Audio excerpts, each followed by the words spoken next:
నమస్కారం అండి. ఇవాళ కౌంటింగ్ ఏజెంట్స్‌కి మనము ఆ రోజు జరగబోయే దాని గురించి చెప్తున్నాను.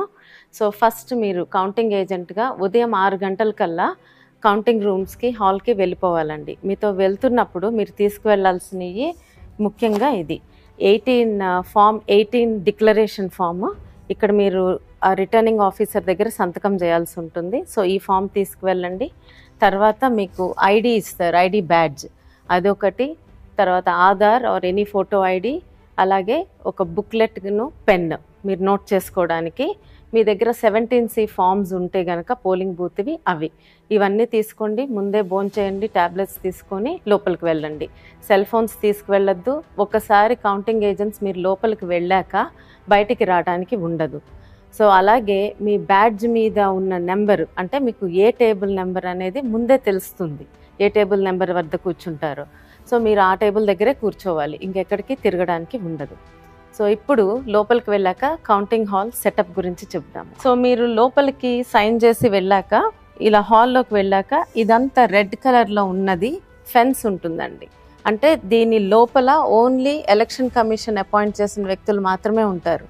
మీరు కౌంటింగ్ ఏజెంట్గా కూర్చునేది ఈ ఫెన్స్ బయట. ఇక్కడ చైర్స్ ఉంటాయి మీకు. మీ టేబుల్ నెంబర్ ఏదో చూసుకోండి, ఇలా 1 2 3 దాని ఎదురుగా వెళ్ళి అక్కడ కూర్చోవాలి. సో ఫస్ట్ రోలో జాతీయ పార్టీలకు సంబంధించిన వాళ్ళు కూర్చోవచ్చు, సెకండ్ రోలో స్టేట్. సో ఇక్కడ కూర్చుని మీరు నోట్ చేసుకుంటారు ప్రక్రియ అయ్యే వరకు.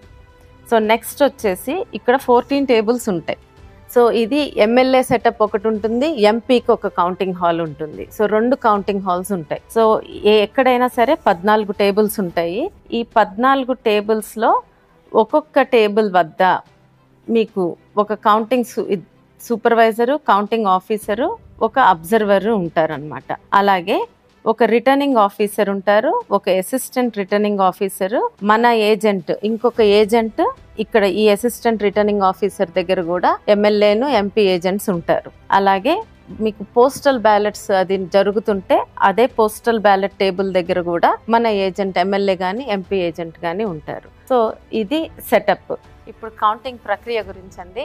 సో మొదట కౌంటింగ్ అనేది పోస్టల్ బ్యాలెట్స్తో మొదలవుతుంది.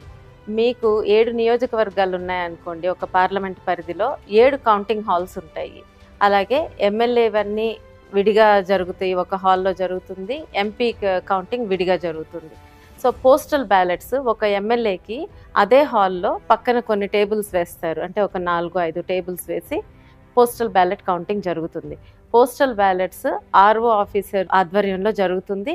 అలాగే మన ఏజెంట్స్ కూడా ఉంటారు అక్కడ. సో అది ఒక జరిగిన మొదలుపెట్టిన అరగంటకి 30 నిమిషాల తర్వాత ఈవీఎం మెషిన్ కౌంటింగ్లు స్టార్ట్ అవుతుంది. సో ఇప్పుడు ఆ ఈవీఎం మెషిన్ కౌంటింగ్ ఎలా ఉంటుందో చూద్దాము. ఎంపీకేమో విడిగా ఇంకొక రూమ్లో పోస్టల్ బ్యాలెట్ కౌంటింగ్ జరుగుతూ ఉంటుంది. అక్కడ కూడా ఆర్ఓ అధికారిను, మన ఏజెంట్స్ ఉంటారు. సో ఇప్పుడు ఈవీఎం కౌంటింగ్ ఎలా జరుగుతుందో చూద్దాం. సో మీకు ముందుగానే మీ టేబుల్ నెంబర్ ఏదో మీకు తెలుసు కదా. సో ఆ టేబుల్ దగ్గరికి వెళ్ళి మీరు ఫెన్స్ బయట కూర్చొని ఉంటారు. ఇక్కడ సెటప్ ఇలా ఉంటుంది. ఇదిగోండి టేబుల్, ఉదాహరణకి టేబుల్ 1. ఈ టేబుల్ 1కి పోలింగ్ బూత్స్ 1 నుంచి 1వ కంట్రోల్ యూనిట్ వస్తుంది ఫస్ట్. ఇది ముందుగానే నిర్ధారించబడి ఉంటుంది, ఏ పోలింగ్ బూత్స్ నుంచి వస్తాయి టేబుల్ 1కి అనేది. సో అలాగే ఇప్పుడు టేబుల్ 2 ఉందనుకోండి, పోలింగ్ బూత్ 2 నుంచి కంట్రోల్ యూనిట్ 1 వస్తుంది. అలాగే టేబుల్ 14 అయితే పోలింగ్ బూత్ 14 నుంచి కంట్రోల్ యూనిట్ 1 వస్తుంది. సో ఈ ప్రక్రియలో జరుగుతుంది, ఇది ముందే నిర్ధారించుంటుంది. ఇక్కడ 2 కౌంటింగ్ సూపర్వైజర్లు ఉంటారు, ఒక అబ్జర్వర్ ఉంటారు. ఈ కంట్రోల్ యూనిట్ ఏదొచ్చినా ఒక ఈఎంవి మెషిన్కి కూడా కనెక్ట్ చేసి ఉంచుతారు. సో ఇప్పుడు మీకు ఇలాంటి సూట్ కేసులో మీకు కంట్రోల్ యూనిట్ తీసుకొస్తారు. తీసుకొచ్చినప్పుడు మీరు ఫస్ట్ చూసుకోవాల్సింది సీల్స్. ఈ సీలు కరెక్ట్గా ఉందా. తర్వాత ఇది ఓపెన్ చేస్తారు. ఓపెన్ చేశాక కంట్రోల్ యూనిట్ బయటకు తీస్తారు. అడ్రస్ సీల్ చూసుకోండి సరిగ్గా ఉందో లేదో. ఆ తర్వాత పేపర్ సీల్ సరిగ్గా ఉందో లేదో చూడండి. తర్వాత ఈ పేపర్ సీల్ కట్ చేసి ఓపెన్ చేస్తారు. ఓపెన్ చేసినాక ఇక్కడ మనకి గ్రీన్ సీల్ ఉంటుంది. ఈ గ్రీన్ సీల్ ముఖ్యమైనది. ఈ గ్రీన్ సీల్ కరెక్ట్గా ఉండాలి. ఇది కనుక బ్రేక్ అయి ఉంటే మీరు వెంటనే రిటర్నింగ్ అధికారికి, ఆర్ఓకి తెలియజేయండి. సో ఆ గ్రీన్ సీల్ కూడా కరెక్ట్గానే ఉందనుకోండి, అప్పుడు మీకు మెషిన్ ఆన్ చేస్తారు. మెషిన్ ఆన్ చేశాక రిజల్ట్ బటన్ నొక్కే ముందు మీకు ఈ సూట్ కేసు ఉంది కదా, దానిలో 17C బయటికి తీస్తారు.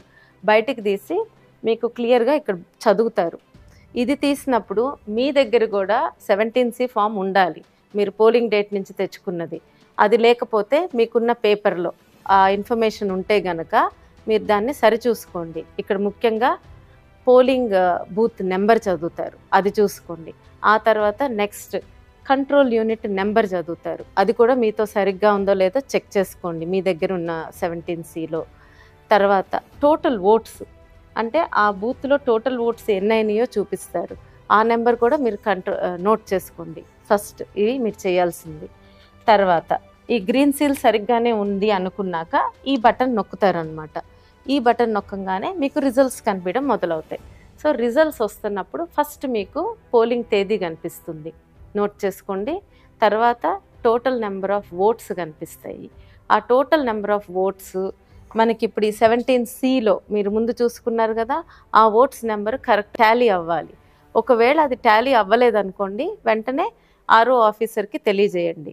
అప్పుడు టాలీ అవ్వకపోతే ఆయన వచ్చి ఆ మెషిన్ని మళ్ళీ పక్కకు తీసుకువెళ్తారనమాట. తీసుకువెళ్ళి మీరు ఆ రౌండ్ ఖాళీగా ఉంటారు. తర్వాత ఈ రిజల్ట్స్ స్టార్ట్ అవుతాయి, కనిపించడం స్టార్ట్ అవుతుంది. మీకు ఆ క్యాండిడేట్ 1, 2, 3 నోటా వరకు రిజల్ట్స్ డిస్ప్లే అవుతాయి. మీరు ప్రతిదీ మీ క్యాండిడేట్ది ముఖ్యంగా చూసుకొని అన్నీ నోట్ చేసుకోండి, నోటాతో సహా నోట్ చేసుకోండి. ఇవన్నీ ఏం ప్రాబ్లం లేకుండా జరిగిపోతే మీరు నోట్ చేసుకుంటున్నట్టే ఈ కౌంటింగ్ సూపర్వైజర్ కూడా 17C పార్ట్ 2 ఫిల్ చేస్తూ ఉంటారు, మీతో పాటు అన్ని రిజల్ట్స్ నోట్ చేస్తారు. మీకు ఒకవేళ రిజల్ట్స్ మళ్ళీ చూడాలనుకుంటే రిటర్నింగ్ అధికారిని అడిగితే ఆర్ఓని మీకు మళ్ళీ రిజల్ట్ బటన్ నొక్కితే మళ్ళీ అన్నీ కనిపిస్తాయి. ఒకవేళ ఇదంతా సవ్యంగా అయిపోయింది, అందరూ అగ్రీ అయ్యారనుకోండి, ఒప్పుకుంటే మీకు కౌంటింగ్ సూపర్వైజర్ 17C పార్ట్ 2 సంతకం పెట్టమని అడుగుతారనమాట. సో దానిలో మీకు ఆ కంట్రోల్ యూనిట్ నెంబర్ కూడా రాసి, అవును ఇది ఇదే కంట్రోల్ యూనిట్లో జరిగింది కౌంటింగ్ అని చెప్పి మీరు సంతకం పెడతారు. అందరూ సమ్మతమే అయితే ఆ పేపర్ తీసుకెళ్ళి కౌంటింగ్ సూపర్వైజర్ ఆర్ఓకి అందజేస్తారు. ఆయన అది కూడా సరి చూసుకొని కరెక్ట్గా ఉంటే మైక్లో అనౌన్స్ చేస్తారు. బోర్డు మీద కూడా ఈ రిజల్ట్స్ అన్నీ డిస్ప్లే చేస్తారు. ఇదంతా జరిగితే ఒక రౌండ్ ప్రక్రియ కంప్లీట్ అయినట్టు. సామాన్యంగా ఈ రిజల్ట్స్ అనేది 2-3 నిమిషాల్లో అయిపోతుంది, కానీ ఈ చెకింగ్ అంతా అవ్వడానికి మినిమం అరగంట పడుతుంది. సో దాంతో ఒక రౌండ్ అయినట్టు. ఆ రౌండ్ అయిపోయాక నెక్స్ట్ ఈ అనౌన్స్ చేసిన పేపర్ ఈ 17C పార్ట్ 2ని ఇంకొక ఆఫీసర్కి ఇస్తారు. అది ఫామ్ 20లో ఇదన్నీ భద్రపరుస్తారు.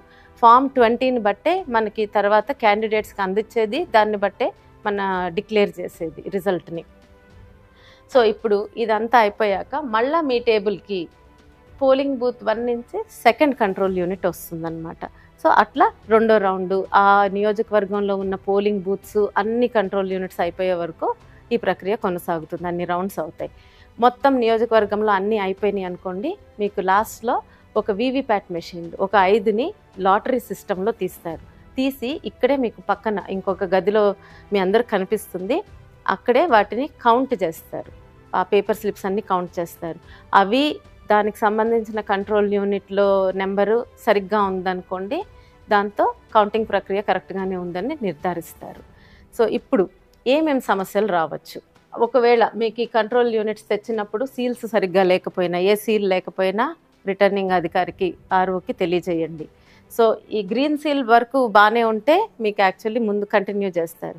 ఒకవేళ గ్రీన్ సీల్ బ్రేక్ అయి ఉందనుకోండి, ఆర్ఓకి తెలియజేయండి. ఆయన అది తీసుకువెళ్ళి కంట్రోల్ యూనిట్ తీసుకువెళ్ళి దానికి సంబంధించిన వీవీప్యాట్ మెషిన్ని తెప్పిస్తారు. అదంతా ఈ కౌంటింగ్ అయిపోయాక చేస్తారు. లాస్ట్లో తెప్పించి దానిలో స్లిప్స్ కౌంట్ చేసుకుంటారు. తర్వాత ఇది ఆన్ అవ్వలేదు, మీరు ఆన్ బటన్ నొక్కినా కూడా కంట్రోల్ యూనిట్ ఆన్ అవ్వలేదు, ఆర్ఓకి తెలియజేయండి. ఆయన బ్యాటరీ తీసుకొచ్చి పెడితే అది ఆన్ అయితే కౌంటింగ్ కంటిన్యూ అవుతుంది. లేదు అది వేసినా కూడా ఆన్ అవ్వలేదు అనుకోండి, కంట్రోల్ యూనిట్ని పక్కకి తీసుకెళ్ళి పెడతారు. సేమ్ మళ్ళీ వీవీప్యాట్ మెషిన్తో స్లిప్స్ కౌంట్ చేస్తారు. రెండవది, మీకు టోటల్ ఓట్స్ 17C ఫామ్ మీద టోటల్ ఓట్స్ కౌంటింగ్ కంట్రోల్ యూనిట్లో టోటల్ ఓట్స్ తేడా ఉందనుకోండి, అంటే ఎక్కువ ఉన్నాయనుకోండి కంట్రోల్ యూనిట్లో, అంటే మాక్ రిజల్ట్స్ ఏమన్నా ఇరేజ్ చేసి ఉండకపోవచ్చు. ఆ యూనిట్ని కూడా తీసుకువెళ్ళి రిటర్నింగ్ అధికారి ఆర్ఓ టేబుల్ మీద పెడతారు. దానికి సంబంధించిన వీవీప్యాట్ మెషిన్ని కూడా తెచ్చి దానిలో ఉన్న బ్లాక్ ఎన్వలప్లో పాతవి ఉంటాయి మాక్ రిజల్ట్స్, అవి కౌంట్ చేసి దాని వరకు సబ్ట్రాక్ట్ చేస్తారనమాట. అప్పుడు రిజల్ట్ అనౌన్స్ చేస్తారు. ఇవన్నీ మీకు ఆర్ఓ టేబుల్ దగ్గర ఉన్న మన ఏజెంట్ చూసుకుంటారు. ఏం ఇష్యూ వస్తున్నా కూడా ఆయన దీని గురించి లెటర్ రాయడము, రిపోర్ట్ చేయడం అన్నీ ఆయన చూసుకుంటూ ఉంటారు. మీరల్లా ఇక్కడ ఉన్నవి చూసుకుంటే సరిపోతుంది. ఏజెంట్గా ఈ టేబుల్ మీద జరిగేది తేడా ఉంటే ఆర్ఓ ఆఫీసర్కి తెలియజేయటం.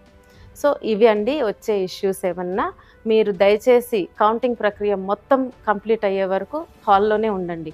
పొరపాటున మనకి మెజారిటీ వస్తుందనో ఇంకేదన్నా విషయమనో వదిలేసి బయటికి రావద్దు. మీకు ఇంకా ఏదన్నా డౌట్స్ ఉన్నాయనుకోండి, మీరు ఎలక్షన్ కమిషన్ ఆఫ్ ఇండియా ఇచ్చిన హ్యాండ్ బుక్లో చూసుకొని రిఫర్ చేసుకోండి, లేదా మీ సీనియర్స్ని ఎవరైనా అడిగి తెలుసుకోండి. Thank you.